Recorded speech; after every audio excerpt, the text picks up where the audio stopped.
Counter terrorism department ने पंजाब के मुख्तलिफ शहरों में ऑपरेशन के दौरान टीटीपी के अहम कमांडर समेत 7 मुबैना दहशतगर्दों को गिरफ्तार कर लिया है। इस पर हम बात करते हैं डॉन न्यूज़ के रिपोर्टर वसीम रियाज से। वसीम, बताइएगा कितना बड़ा हदफ पूरा हुआ है और ये किन कार्रवाइयों में मुलव्विस थे? जी देखिए, बिल्कुल दहशतगर्दी के खदशात के पेश नजर ये इंटेलिजेंस बेस्ड ऑपरेशन जो है वो किया गया। 164 ये ऑपरेशन जो है वो शहर में मुख्तलिफ पंजाब के मुख्तलिफ शहरों में किए गए, जिसमें 7 दहशतगर्दों को जो है गिरफ्तार किया गया है। कार्रवाई जो की गई है ये लाहौर, मंडी, बहाउद्दीन, गुजरांवाला, लिया, साहिवाल, मियांवाली और भावलपुर के इलाका में की गई है। भावलपुर से टीटीडी के अहम कमांडर माविया को गिरफ्तार किया गया है। दहशतगर्दों से धमाका खेज मवाद, हैंड ग्रेनेड, डेटोनेटर, इंफांसी फ्यूज, असला, गोलियां और नकदी जो है बरामद की गई है।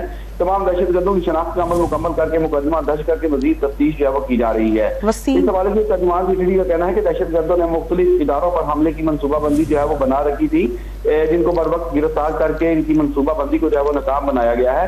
इसके अलावा मजीद तफसील में टीटीडी तर्जुमान का कहना है कि रवा हफ्ते 935 बॉम्बिंग ऑपरेशन के दौरान 48 मुश्तबा अफराद को जो है वो गिरफ्तार किया गया है, जबकि 36,065 अफराद से पूछताछ जो है वो की गई है। जी वसीम, बहुत शुक्रिया आपका।